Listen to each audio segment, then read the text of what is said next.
کہ مسجد میں آذان ہو جانے کے بعد تو مسجد سے نکلنا، خواہ وہ مؤذن ہے، اور یہ مسئلہ صرف مؤذن کے لیے نہیں ہوتا، جو شرعی مسئلہ ہے وہ یہ ہے کہ کوئی بھی شخص جب مسجد میں آ جاتا ہے اور جب آذان ہو جاتی ہے تو ظاہر ہے کہ اخلاقی اور دینی تقاضا ہے کہ بندہ نماز پڑھ کے پھر مسجد سے جائے،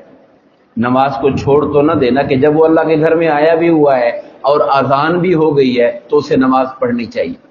اب یہاں پر بعض اوقات ایسا ہوتا ہے، خاص طور پر ہمارے جو مؤذن ہوتے ہیں، بعض مسجدوں میں اذان 15 منٹ پہلے ہوتی ہے، بعد میں 20 منٹ پہلے ہوتی ہے، یہ ہر ایک کی اپنی ٹائمنگ ہوتی ہے۔ فجر کی جو اذان ہوتی ہے اس میں تو بعض مسجدوں میں جو ہی فجر کا ٹائم ہوتا ہے اسی ٹائم اذان شروع ہو جاتی ہے، درمیان میں پونے گھنٹے کا بھی فاصلہ آ جاتا ہے، آدھے گھنٹے کا بھی فاصلہ آ جاتا ہے۔ دین کی اور شریعت کی منشا یہ ہے، میں حدیث پاک آپ کے سامنے رکھتا ہوں، یہ صحیح مسلم شریف کی حدیث پاک ہے۔ آقا کریم علیہ السلام نے فرمایا کہ اگر کوئی شخص مسجد کے اندر آتا ہے اور بغیر کسی ضرورت کے اور مسجد میں واپس نہ آنے کے ارادے سے نکل جاتا ہے تو وہ منافق ہے۔ دو شرطیں لگا دیں، ایک تو کام اسے کوئی نہیں ہے، کوئی حاجت کوئی مجبوری نہیں ہے، اور دوسرا پھر واپس نہیں آتا نماز پڑھنے کے لیے، اس صورت میں فرمایا کہ ایسا شخص منافق ہے، اس لیے کہ اس نے آ کر اپنی شکل تو دکھا دی کہ جی میں آیا ہوا ہوں، لیکن نماز پڑھے بغیر کھسے گیا، نماز پڑھنا نہیں چاہتا تھا۔ وہ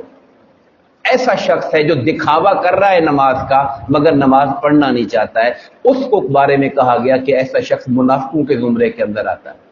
لیکن اگر کوئی شخص آذان دیتا ہے، کسی مجبوری کی وجہ سے باہر جاتا ہے، کوئی کام ہے اس کا، پھر آگے میں کام کی نوعیت کا تو کام کیسے ہو سکتے ہیں، اور پھر وہ نماز پڑھنے کے لیے آتا ہے تو اس کے اوپر ملامت نہیں ہے اور اس کے اوپر کوئی اعتراض کرنے کی وجہ نہیں ہے۔ اب اس کے اوپر فقہا نے یہ لکھا کہ کوئی شخص آتا ہے اذان دیتا ہے اور پھر چونکہ احادیث پاک ہیں کہ سنتے گھر پڑھنا ثواب کا کام ہے، زیادہ اچھا کام ہے، وہ سنت پڑھنے گھر چلا جاتا ہے اور پھر آ کے فرض پڑھتا ہے تو کوئی حرج نہیں ہے، حاجت کی وجہ سے گیا۔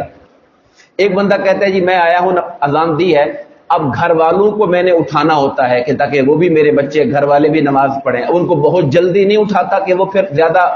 پریشان ہوتے ہیں، نماز سے پہلے اٹھا دیتا ہوں جا کے ان کو تاکہ وہ بھی نماز پڑھ لیں اٹھ کر، تو کوئی حرج نہیں ہے۔ ایک بندہ کہتا ہے کہ جی میں پانی کی موٹر آن کر آیا ہوں اور تاکہ پانی بھر جائے، اب میں نماز پڑھ کر گیا تو پانی اوور فلو ہوتا رہے گا، بہتا رہے گا، میں جاتا ہوں پانی بند کر کے آ جاتا ہوں۔ میں نے آپ کو چند مثالیں دی ہیں کہ ضرورت کی بنا پر کوئی جاتا ہے تو اس کے اوپر، اور پھر نماز آ کے پڑھتا ہے، یہ نہیں کہ وہ نماز نہیں پڑھتا ہے، وہ نماز پڑھنے کا ہی ارادہ رکھتا ہے، پڑھتا ہے مسجد میں، صرف یہ ہے کہ اذان کے درمیان میں جو وقفہ آ گیا ہے اس وقفے میں وہ کوئی اپنا کام جو ہے، خواہ اس کا تعلق شرعی ہو، خواہ اپنے معاشرتی کوئی ضرورت گھر والوں کی ہو، اس کے لیے جانے میں شریعت کی نگاہ کے اندر کوئی ممانعت نہیں ہے۔ ہمارے بعض احباب کو تھوڑی غلط فہمی لگی ہوئی تھی، میں نے چاہا کہ حدیث پاک کا حوالہ دیا جائے تاکہ صورتحال کلیئر ہو جائے۔ دعا ہے کہ اللہ تبارک و تعالی ہم سب کو تعلیمات دین کو سمجھنے اور اس پر عمل کرنے کی توفیق عطا فرمائے، آمین۔ وما علینا الا البلاغ المبین۔